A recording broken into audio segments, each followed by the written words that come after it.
नमस्कार, मैं अमन सर आप सबका आपके अपने चैनल इंग्लिश फाउंडेशन कोर्स में एक बार पुनः स्वागत करता हूं। और दोस्तों, कल क्लास नहीं ले पाए। कल घर पे एक छोटी सी पार्टी थी, फंक्शन था, छोटे भाई का बर्थडे था। दैट्स वाई टाइम नहीं मिला कि कल क्लास लूं। लेकिन आज प्रोनाउन का चैप्टर जो है वो लास्ट होने जा रहा है। और आप सबको पता होगा कि प्रोनाउन का ये जो लास्ट चैप्टर है वो कौन सा है। प्रोनाउन का एक छोटा सा टॉपिक बचा है, उसको पढ़ा के आज प्रोनाउन का चैप्टर मैं ख़त्म करूँगा। प्रोनाउन का चैप्टर आज पूरा फिनिश होगा। और ए प्रोनाउन का जो टॉपिक है वो कौन सा है?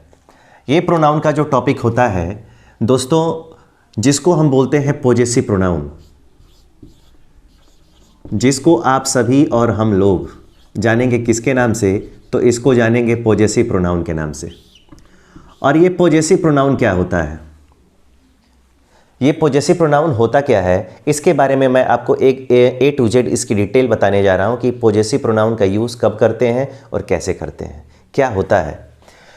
अक्सर छोटी से छोटी चीज़ कॉपी करनी चाहिए। आप लोग ये देख रहे होंगे कि पहले मैं लेफ़्ट में लिखता था, आज राइट में मैंने क्यों लिखा है। ये नहीं कि राइट में ही मैं लिखना चाहता हूँ, एक छोटा सा कॉन्सेप्ट है जिसको मुझे लेफ़्ट में बताना है। तो फ्यूचर में क्या करना है उसकी तैयारी हमें आज ही कर लेनी चाहिए, इसलिए मैंने इसको राइट में लिखा है और अब लेफ़्ट में मैं लिखने जा रहा हूँ। ये जो पॉजेसिव प्रोनाउन होता है, ये जो पॉजेसिव प्रोनाउन होता है, इसको हम बोलते हैं संबंधवाचक सर्वनाम। इसको बोलते हैं संबंधवाचक सर्वनाम। और ये जो संबंधवाचक सर्वनाम होता है, इसकी संख्या पूरे ग्रामर में कितनी होती है? 6 होती है। कितनी होती है? 6। ये संबंधवाचक अगर इसको कहें तो ठीक है, नहीं तो इसको आप बोल सकते हैं अधिकारवाचक। आप इसको संबंधवाचक या अधिकारवाचक दोनों के नाम से जान सकते हैं, जिसकी पूरे ग्रामर में जो संख्या होती है वो कितनी होती है? 6 होती है। और 6 होती है तो क्या होती है? सबसे पहले संबंधवाचक यदि सर्वनाम है, इसका सीधा रिलेशन किससे है कि ये अपना रिलेशन किसी दूसरे से बता रहा होगा। अगर ये अधिकारवाचक है, इसका मतलब सीधा है कि वह किसी से अपना अधिकार बता रहा होगा। यानी एक ऐसा प्रोनाउन जो किसी से संबंध और अधिकार को अगर बताने का काम करता है तो उसको हम कहते हैं पॉजेसिव प्रोनाउन। ठीक है, इसका इस्तेमाल कब करेंगे, किसके बाद करेंगे, किस लिए करेंगे, ये सारी चीज़ें मैं बताऊंगा। किस लिए करेंगे ये मैं अभी बताना चाहूँगा। क्यों? सर्वनाम है, प्रोनाउन है, इसका मतलब है कि नाउन के रेपिटेशन को रोकने के लिए ही इसका इस्तेमाल होता होगा। तो जब इसकी संज्ञा की बारंबारता को रोकने के लिए ही इसका इस्तेमाल होता है तो हमें इसकी बारंबारता को रोकने के लिए प्रोनाउन का इस्तेमाल करना ही होगा। क्यों करना होगा? इसकी संख्या कितनी होती है तो ये जान लें। पहले इसको मैं बता दूं दोस्तों, यहाँ पे आता है पॉजेसिव, यहाँ पे आता है पॉजेसिव और यहाँ पे आता है adjective. Possessive adjective plus NOUN noun. Possessive adjective plus noun is equal to possessive pronoun. इसलिए मैंने लेफ्ट का जो एरिया था वो छोड़ के रखा था। कायदे से एकदम समझने की कोशिश करिए। अब पॉजेसिव एडजेक्टिव, ये जो पॉजेसिव एडजेक्टिव है, पॉजेसिव एडजेक्टिव में अगर नाउन को जोड़ देंगे तो ये पहला और दूसरा मिला के टोटल किसके बराबर होगा? ये आपके पॉजेसिव प्रोनाउन के बराबर होगा। यानी ये दो लोग, पॉजेसिव एडजेक्टिव ये पहला और ये आपका दूसरा, अगर ये दोनों को मैं आपस में जोड़ दूंगा, ये दोनों मिलके किसकी बराबरी करेंगे? तो ये दोनों मिलके पॉजेसिव प्रोनाउन की बराबरी करेंगे। इसकी संख्या कितनी होती है? 6 होती है। लेकिन यहाँ पे अगर पॉजेसिव एडजेक्टिव की मैं अगर संख्या कहूँ तो ये 6 नहीं होती है, बल्कि इसकी संख्या कितनी होती है? 7 होती है। कौन कौन सी? जरा आइए कायदे से समझने की कोशिश करते हैं।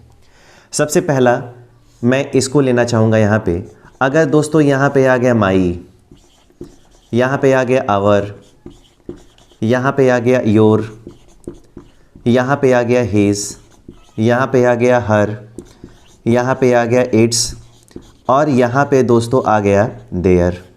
यानी ये टोटल मिला के नंबर हमारे पास कितना हो गया? 7 हो गया। 1 2 3 4 5 6 और 7 हो गया।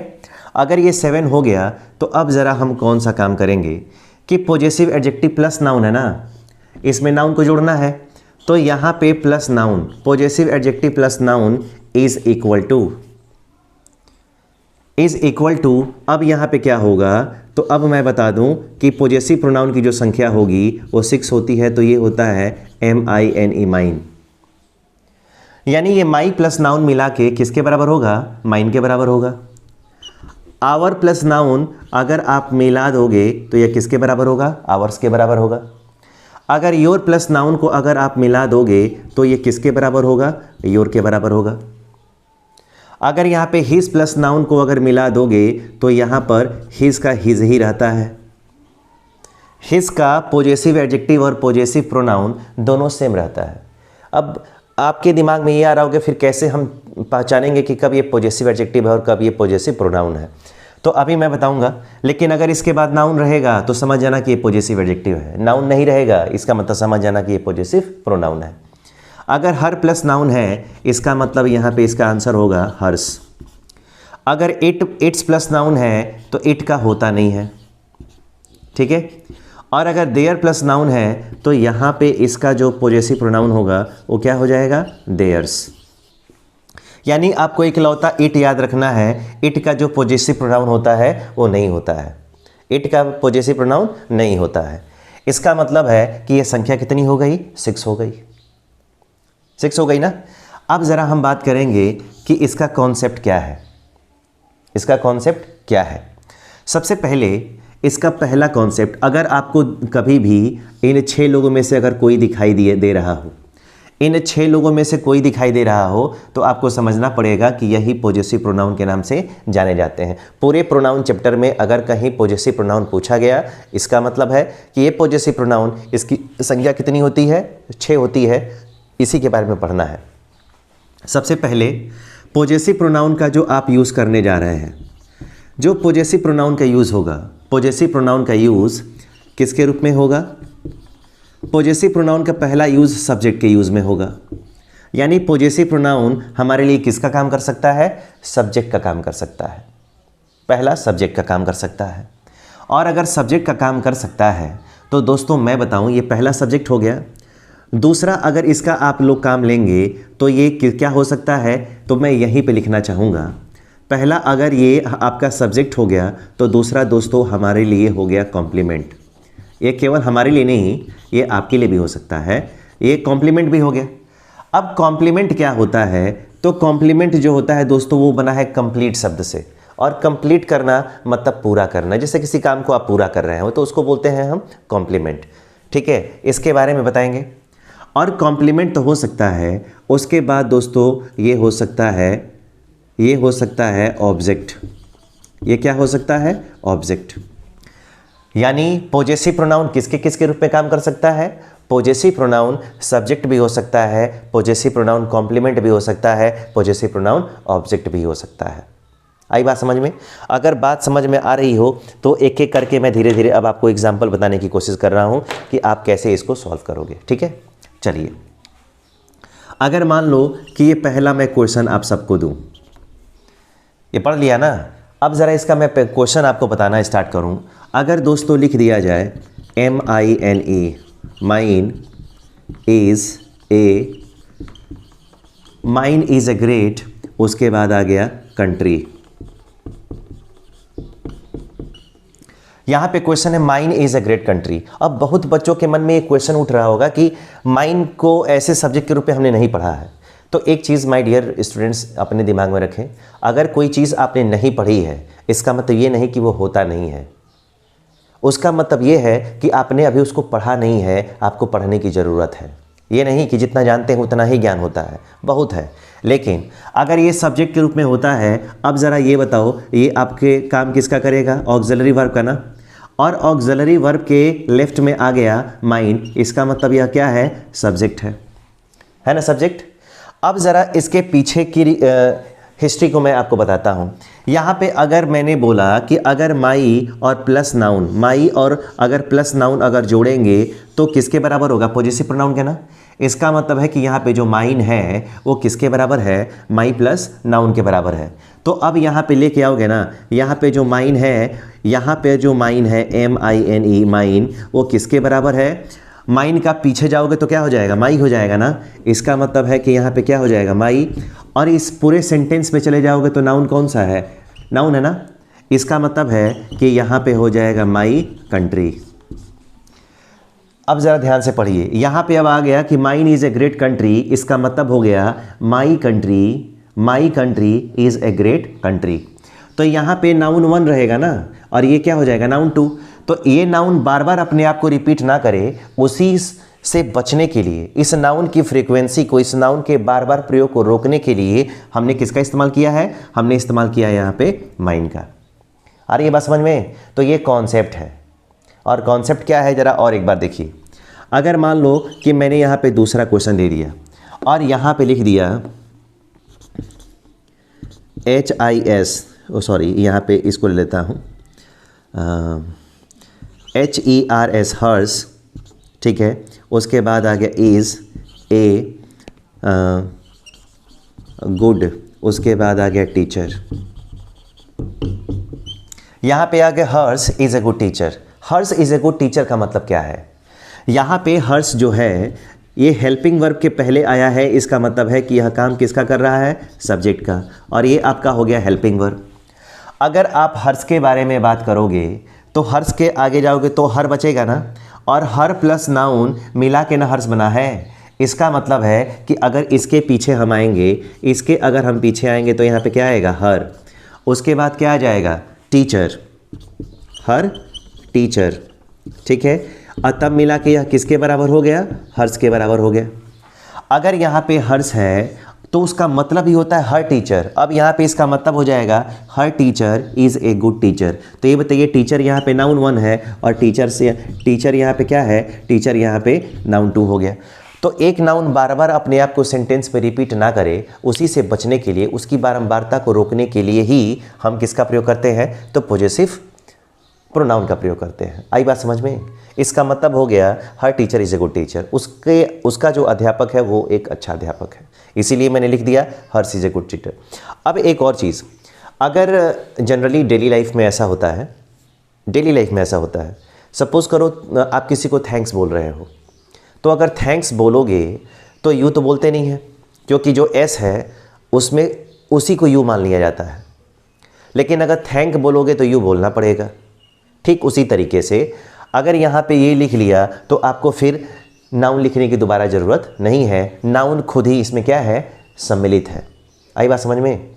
अगर आ गया तो दोस्तों मैं इसको मिटाना चाहूँगा, और इसको मिटा के मैं ज़रा इसके अगले कॉन्सेप्ट यानी कि सब्जेक्ट के रूप में काम तो कर लिया, अब ज़रा कॉम्प्लीमेंट के रूप में काम कैसे करेगा वो मैं आपको बताना चाहूँगा।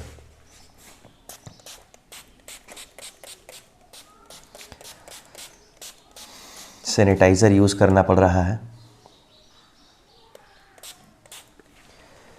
क्योंकि सैनिटाइज़र यूज़ नहीं करेंगे तो हाथ गंदा हो जाएगा, अच्छे से सफाई भी नहीं होगी, इसलिए ये ज़रूरी है।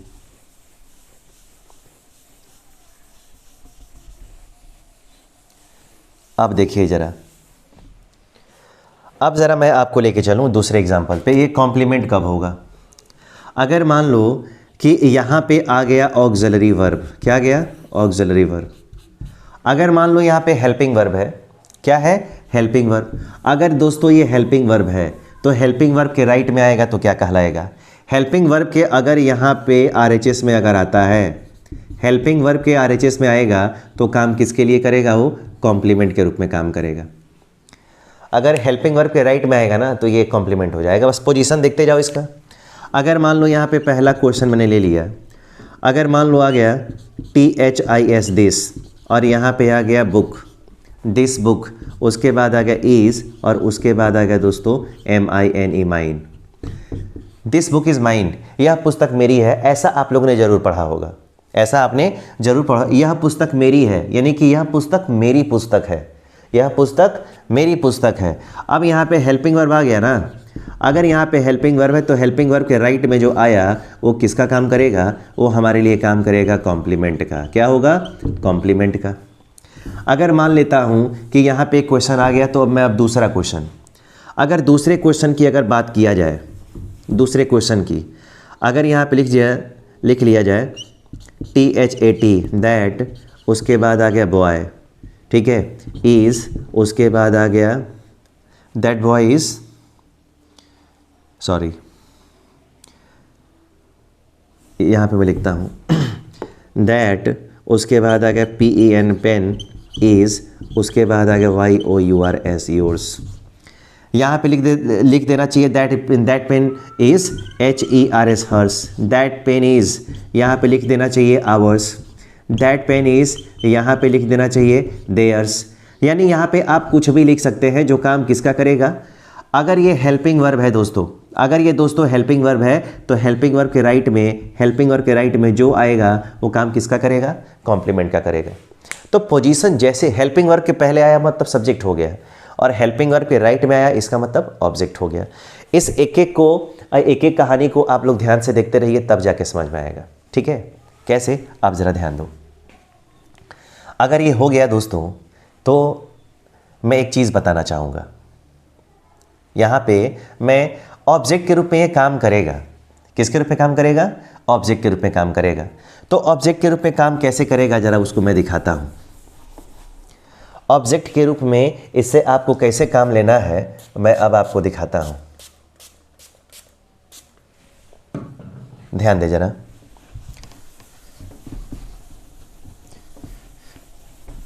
ठंडी के दिन में डस्टर काम नहीं कर रहा है, इसलिए हैंकी का इस्तेमाल करना पड़ रहा है। आप देखें जरा, अब ज़रा मैं यूज़ बताता हूँ किसका, अब बताता हूँ कि ऑब्जेक्ट के रूप में काम कब करेगा। ऑब्जेक्ट के रूप में काम कब करेगा, अगर ऑब्जेक्ट के रूप में दोस्तों काम कराना हो, ऑब्जेक्ट के रूप में काम अगर कराना हो तो ज़रा ध्यान देना पड़ेगा। और ध्यान कैसे देंगे वो मैं आपको अब सिखा रहा हूँ। ऐसे लेवल पे जाके सीखो कि भले ही इंग्लिश का अर्थ ना समझ में आए लेकिन एग्ज़ाम में क्वालिफाई कर जाओ। ठीक है, अगर कभी मान लो सेंटेंस की शुरुआत, यदि किसी सेंटेंस की शुरुआत इन पॉजेसिव एडजेक्टिव से हो रही है, यदि किसी पॉजेसिव केस से वाक्य की शुरुआत हो रही है, यहाँ पे नाउन आ गया और इस नाउन के बाद अगर आपको दिखाई दिया AS एज, आपको दिखाई दे गया THAN देन, आपको यहाँ पे दिखाई दे गया लाइक, और यहाँ पे लिख दिया FROM फ्रॉम। मैं जो आपको समझाने की कोशिश कर रहा हूँ मेरे प्यारे साथियों, इसको बड़े ध्यान से देखने की ज़रूरत है कि यदि किसी क्वेश्चन की शुरुआत इनमें से किसी एक वर्ड से अगर हो रही है तो एक चीज़ और याद रखेंगे कि इनका यूज़ पूरे ग्रामर में आप तभी कर सकते हो जब इसके बाद नाउन होगा। अगर नाउन नहीं है इसका मतलब है कि इनका प्रयोग कभी संभव नहीं होगा। अगर शुरुआत हो गई तो आगे ढूंढते जाओ कि यहाँ पे एज कब मिला, देन कब मिला, लाइक मिला और फ्रॉम मिला। अगर यहाँ पे मिल गया, कोई भी अगर मिल गया, तो आगे जो आने वाला आंसर होगा वो क्या क्या हो सकता है। तो इनके बाद आप लिख सकते हो MINE को, यहाँ पे लिख सकते हो OURS को, आप यहाँ पे लिख सकते हो YURS को, आप यहाँ पे लिख सकते हो हिज को, आप यहाँ पे लिख सकते हो हर्स को, और आप यहाँ पे लिख सकते हो, ठीक है, देयर्स को। इन 6 लोगों में से कोई एक आपका आंसर हो सकता है, कोई भी एक आंसर हो सकता है। अब ज़रा ध्यान देने की चीज़ है, अगर दोस्तों इन चारों में से अगर कोई आपको दिखाई दे गया है, ठीक है, कोई अगर दिखाई दे गया है, इसका मतलब करोगे क्या। अगर यहाँ पे सेंटेंस की शुरुआत सपोज करो कि माई से हो रही है तो अब हमारा माई आंसर नहीं होगा, अब इनमें से कोई एक हो सकता है। ध्यान से सुनिए, अगर सेंटेंस की शुरुआत, क्वेश्चन की शुरुआत माई से हुई है तो अब माइन को छोड़ के ये आंसर हो सकता है। अगर यहाँ पे आवर्स से हो गया तो अब आवर्स को छोड़ के अब माइन भी हो जाएगा और ये भी हो जाएगा। अगर योर से शुरुआत हो गई तो योर्स को छोड़ के ये भी हो सकता है, ये भी हो सकता है, ये भी हो सकता है, ये भी हो सकते हैं। यानी जो रहेगा उसको छोड़ के बाकी कोई भी आपका आंसर हो सकता है। यही इसके करने का क्या है, तरीका है। कैसे, तो तरीका मैं आपको समझाता हूँ। एक पहला क्वेश्चन लेता हूँ, अगर यहाँ पे लिख दिया जाए MINE माई, सॉरी इसको मिटाना पड़ेगा, ठीक है। अब ज़रा ध्यान दें, अगर दोस्तों यहाँ पे आ गया MY माई और उसके बाद आ गया बुक, यहाँ पे आ गया इज़, यहाँ पे आ गया एज, यहाँ पे आ गया ओल्ड, उसके बाद आ गया एज, यहाँ पे आ गया MINE माइन का ऑप्शन है, और यहाँ पे ऑप्शन है YOURS का। ठीक है, अब ज़रा आपको A और B में से एक का चुनाव करना है, और जो मैंने फॉर्मूला अभी बताया उस फॉर्मूले को थोड़ा ध्यान से देखोगे तो आपका आंसर आपके आंखों के सामने होगा। अगर सेंटेंस की शुरुआत मैंने कहा कि अगर इनमें से किसी एक से हो गई, तो ये बताओ हो रही है ना। आगे नाउन आ गया, आगे पढ़ते चले जाओ तो यहाँ पे हमको क्या मिल गया, एज, और अगर एज मिल गया इसका मतलब आंसर इन्हीं में से कोई एक होना चाहिए। तो यहाँ पे आंसर के रूप में माइन भी है और आंसर के रूप में योर्स भी है, तो दोनों सही है, दोनों सही है। लेकिन मैंने अभी एक बात कही कि अगर सेंटेंस की शुरुआत यहाँ पे माई से हुई है, किससे हुई है, माई से हुई है, इसका मतलब है कि माइन नहीं होगा, कोई भी हो सकता है, तो इसको कट करके आपका आंसर क्या होगा, योर्स होगा। हो गया, आंसर हो गया, बस यही करना है। अगर मान लो कि यहाँ पे क्वेश्चन आ गया OURS आवर्स, सॉरी यहाँ पे आ गया आवर, उसके बाद आ गया our society, our society is, ठीक है, आवर सोसाइटी इज़, यहाँ पे आ गया बेटर, उसके बाद आ गया देन, उसके बाद आ गया OURS आवर्स, और यहाँ पे आ गया दोस्तों THEIRS देयर्स। पहला विकल्प, यहाँ पे दूसरा विकल्प। फिर से ध्यान से देखने की कोशिश करिए, यदि सेंटेंस की शुरुआत इनमें से किसी एक से हो गई तो यहाँ पे आवर से शुरुआत हो गई है, और अगर शुरुआत हो गई यहाँ पे आवर सोसाइटी, अगर शुरुआत हो गई इसका मतलब है कि हमको यहाँ पे दैन दिखना चाहिए। अगर दैन दिख गया इसका मतलब है कि आवर से अगर शुरुआत हो गई है तो आवर को छोड़ के, यानी कि आवर्स को छोड़ के हमारा आंसर क्या होगा, दूसरा होगा।